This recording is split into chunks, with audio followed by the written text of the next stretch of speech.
Hi, my name is Maddie, and I'm a paranormal enthusiast. Hi, I'm Kay, and I am a paranormally. I don't know. A what? Paranormally. Okay. Alright, I guess we can go off with that. So I did a thing looking up on, what is it called? Reddit. Some very cool stories that I thought were cool. Okay. So I went ahead and pulled 3 stories and then a couple photos that we're going to put actually in the podcast so that you guys can see and read along if you want. But we're just going to jump right into it. It is February the 13th.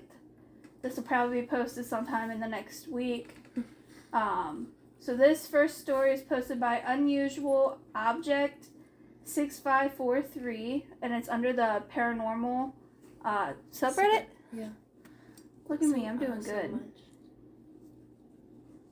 So it says, when I was 17, I noticed things moving on their own when I went to sleep. I played the Ouija board when I was 18 and had a very vivid and real sensations and feelings. I remember the planchette, what is it, oscillated? Yeah, I between guess. ZO. It felt like electricity or warmth. It's hard to explain, but I was communicating with it. I went to the psychic and she knew what was going on immediately. I was getting bad dreams from the point, and I was so mesmerized by the board that I played it often. I started talking to this voice in my head. Oh, goodness. I brought it to a dorm in uni, and remember my roommate told me she had a bad dream about me where I was tearing down her decorations and trying to kill her. I was so spooked.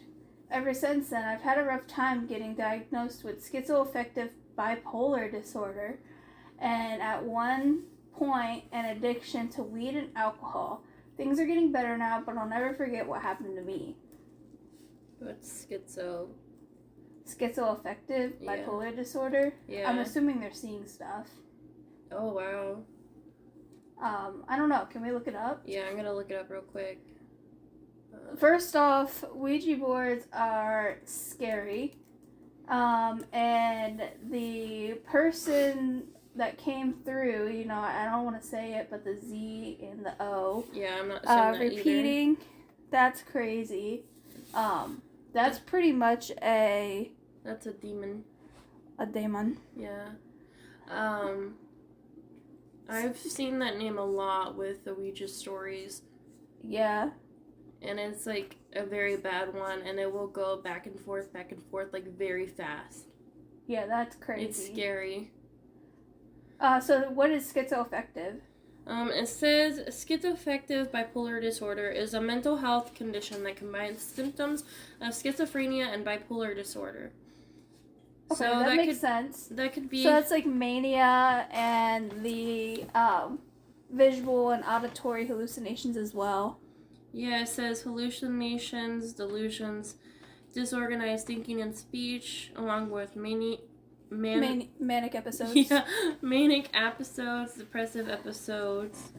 So I have a hot take on that. When it comes to the getting diagnosed with schizoaffective bipolar, I'm like, but are you actually though? Because schizo? Yeah, because you channeled the other side. I don't know. It could go either way. I mean, there's definitely bad things happen whenever you channel anything like that. Yeah, but look at the demon house.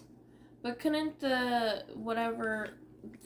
spooky ooky change your thoughts into thinking things aren't real? Well, yeah. It could go either way. I'm like, schizoaffective bipolar, maybe because that thing is messing with you. Mm-hmm. Or maybe you feel that way because that thing is messing with you. Mm-hmm. It's controlling your thoughts. Yeah, it's really weird. I mean, I don't know. So... Next story? Anything else Do you have any other thoughts on the story before we move on to the next one? No, it's spooky. Yeah, super I think spooky. I think it got into their head. That poor roommate. I'd be terrified. Yeah. The next story is from Tacos Halacos. So, the stairs to my attic had smelled like burnt hair for 3 days. Extremely odd because it was just that area and I have a very old, drafty house. On day 4, I came home from work just before midnight, and as soon as I walked through the door, I felt like I had someone standing over my shoulder, breathing down my neck. The feeling was so strong that I opened my medicine cabinet so the mirror was against the wall. I also showered with the shower curtain open because I had a powerful need to see the room. After a shower, I was a little less on edge until I walked past my 4-year-old daughter's room. The door was closed, but I heard her talking in her sleep. Then I heard a loud crash. I slowly opened the door to find her sleeping on top of the covers and in the pile of stuffed animals she insisted on sleeping with scattered across the room. I turned the light on low, looked around the room, and checked her breathing. All seemed well, so I went to bed. The next morning, I asked her if she had a bad dream. Her. Yeah, there was a man with no arms and sauce on his face, and he kept laughing at me. I told him to go away, but he wouldn't. Then an arm came out of the wall and threw me into the ceiling, and then I crashed down on my bed and went back to sleep. Me? Sauce on his face? Her. Yeah, red like spaghetti. This is probably the wildest story that I found. That's crazy. Yeah. I'm like so terrified of passing what I can do down to children because they're vulnerable. Well, yeah, but I feel every child is sensitive to the paranormal because they're so young, and their minds are still developing and very open. Yeah, and I mean, just in general, just at the beginning of the story where she's like, I felt like I was being watched. Do you remember when we first moved into this house? And I went to go grab the rest of the furniture from Amy's. Do I remember? So, just as a little bit of backstory, Maddie and I moved in this house almost 3 years ago. Whenever we moved in, there was an old couple here named Joe and Arthur. And they were in the same house, but they were on different, planes. They weren't able to find each other. Anyways, whenever I went to go get this furniture, Maddie was sitting here, and, we were gone maybe 20 minutes, maybe 30 minutes. But we come back, and Maddie is like, I just felt like somebody was peeking at me. That's one thing I hate the most. I hate peekers. I don't know what it is, but that's my thing. I don't like peekers, and I don't like things crawling on the floor. Well, then I was like, oh yeah, that's just the little old lady that's here. And since then, there was Joe and Arthur for a couple years. They've since actually went into the light, which is really beautiful. We actually helped them. That's a story for another time. Yeah, another episode. Anyways, so when it comes to this, the kid was like, hey, I had a bad dream. This guy threw me against the ceiling, and then I went back to sleep. It wasn't a dream. But it wasn't a dream. The mom literally heard the thud. She literally heard the thud. The crazy thing is she didn't go and check. She did. Well, I mean, she did, but she didn't examine. Bro, I would have been in there like, what is that thump? What is that thump? What are you doing, my baby? Well, red spaghetti sauce on his face. We gotta move. Well, you would have been able to see whatever that was in that room. I'd been like, yo, you gotta go, bro. You gotta get the hell out of here, dude. The next story that we have is from Ellen_Smithy82. It was posted 2 years ago. Again, same subreddit. It said, I have had paranormal activity my whole life. Almost none of those have ever been unnerving. So when I tell you my strangest one, when I was 10, I lived in Southwest Texas. It got so hot in the summer there that one day we literally fried an egg on a sidewalk. On this particular summer day, my mom had taken me and my friend to the library to check out and read some books. We had finished our reading and picked out books, and so we decided to play around the elevator. There were only 2 floors to the library, and one of us would go into the elevator as soon as the door closed, and the other one would race down or up the stairs to try to beat the elevator. I was waiting for the elevator on the 2nd floor. As it dinged, my friend took off. But as I stood there, the doors opened, and I got a huge shock. The elevator was full of about 8 or 9 people, but they were all looking up at the numbers instead. Inside it. The numbers inside it, my bad. Staring, unblinking, like Zen cows. There was a man in front wearing a black 3-piece suit, gloves, and a fedora and a cane. Keep in mind, this was in Texas during 110-degree Fahrenheit heat. He was gaunt with a white mustache and slightly resembled this guy in Needful Things.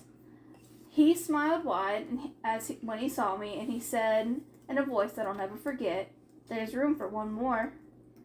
I was freaked out, so I said, no thanks. The elevator door closed as the man sort of tilted his hat as I stood there in shock. My friend came back up the stairs, slightly winded. "Hey, where were you?" he asked me. I explained to him that I couldn't use the elevator because it was packed full. There was nobody in the elevator, he said. I looked back on this often and questioned, what if I'd gotten in it? Haunts me. I have absolutely no clue what would have happened if I'd gotten on it, and it's sort of frightening, for sure. I know how it all sounds, but I swear to the higher power that this really happened. That's crazy. I mean, imagine, what if you got on there? I think that she would have been a missing child for whoever knows how long. Do you remember that episode of Evil when there was, the elevator game? Well, yeah, that's a real game. I would never play that game, first off.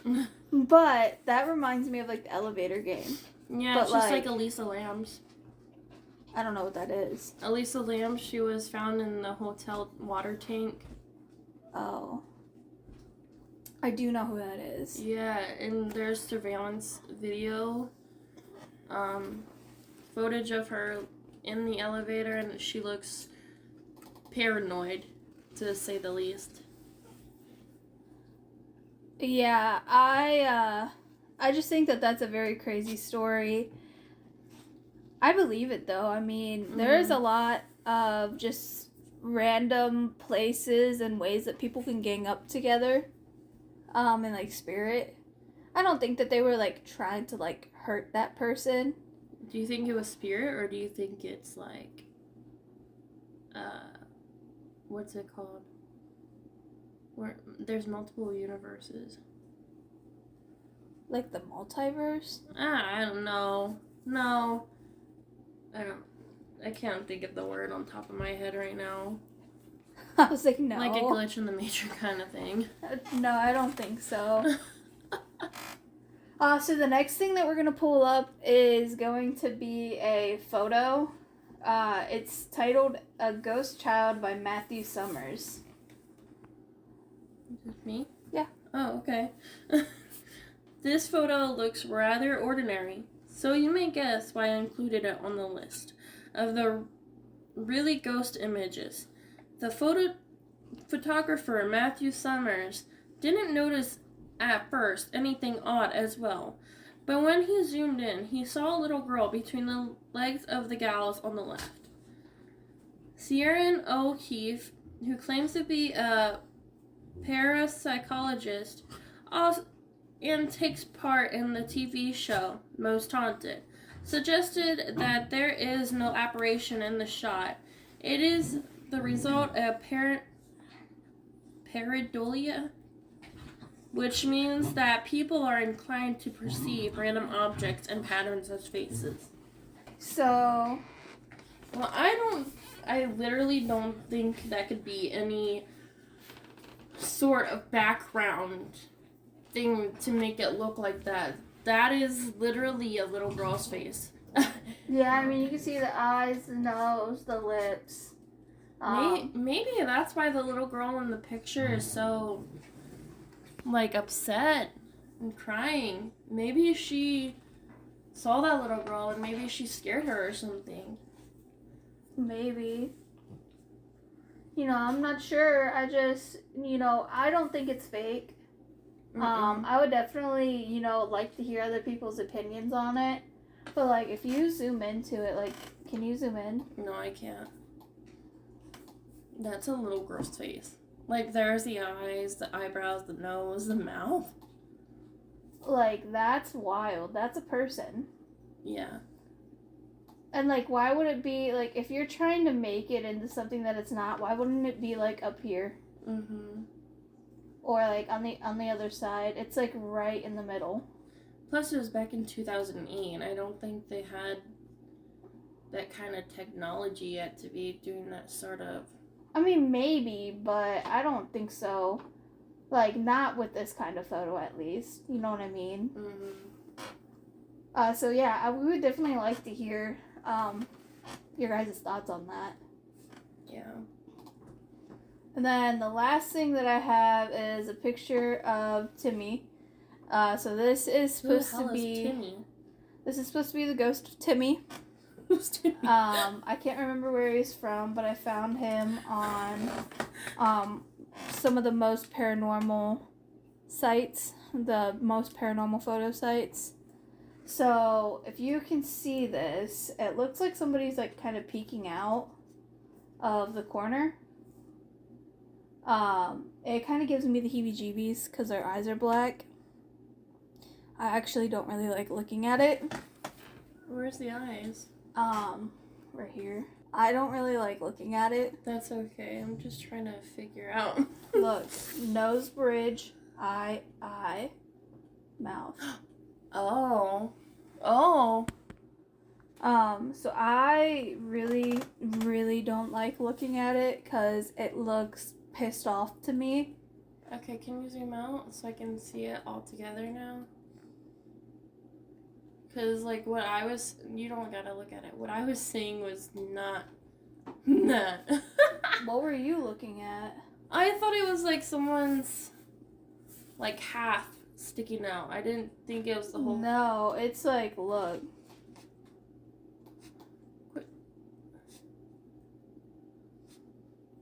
Oh, I see the nose now. Oh, it does look pissed off. It looks like it's like squinting down. Like yeah. that. Yeah. Yeah, I see it now. I'm gonna close this because I don't... That's okay. I don't like looking at that because I just get bad feelings from that photo. I don't know what it is. I just feel like somebody's looking into my soul. Well, we ain't claiming that. So, where's Palo Santos? I'm gonna burn some Palo Santos while we finish in the bedroom. talking about this, or after we talk about this. But I Why definitely... Is it named Timmy, though? I can't remember. It was like the ghost of like Timmy somewhere. Just look up Timmy famous ghost photo. Hauntings of Waverly Hills Sanatorium? Yeah, that's where it was, the sanatorium. Oh! I don't see the picture of him, but that's what comes up. Is the sanatorium. Oh, wait. Timmy, it says the spirit of a boy who tragically fell from the roof while playing ball. Visitors often leave balls, which mysteriously rolled back on their own. Yeah, I don't know. That is not a kid. No. That is not... Children, whenever they pass, they don't get stuck here. Because they're innocent. I got the goosebumps, but... The goosebumps. I got the goosebumps. I'm like sweating. That is not human. That's not human. That was never a human. Whatever that is not a human and never was a human. What makes you say that? The face is just not human. I mean, it's trying to be. It's trying to look like it, but it's not. Yeah, I get a really Its bad face is distorted. I get a really bad vibe whenever I look at it, so I just don't want to look at it. I'm actually getting a headache. That's crazy. I got the goosebumps. I'm like Anyways. nervous sweating over here. Okay, here's the whole thing. Perhaps the best known ghost or sighting at Waverly Hills is that of a boy named Timmy. Timmy O'Shea lived in the children's pavilion while his parents were being treated for stage 3 tuberculosis. Timmy would often play ball with other children on the roof of the sanatorium. One day, Timmy fell off the roof and died. A police investigation determined that it was an accident, but there were rumors he had been pushed by a man standing near him at the time of the fall. Over the years, people have brought balls for Timmy to play with. In certain instances, these balls appear to move on their own or roll back to the person who threw them, as if Timmy continues to play with the guests. Yeah, kids pass on. They like go to the light almost immediately, so that's not Timmy. It never was Timmy. I mean, I'm sure whatever's feeding on that energy loves it, but yeah, that's not Timmy. But this is a little bit of a shorter one. That's all we really have for you today. We might actually keep the episodes a little shorter so that we can, animate them a little more and make them a little more alluring to you guys. So, again, I'm Kay. I'm Maddie. And we are the Ghostly Gals. Thank you for listening, and please Palo Santos yourself and remain in positive thoughts. Yes, especially if you're looking at that photos. Yeah. So have a blessed one. Thank you. Bye.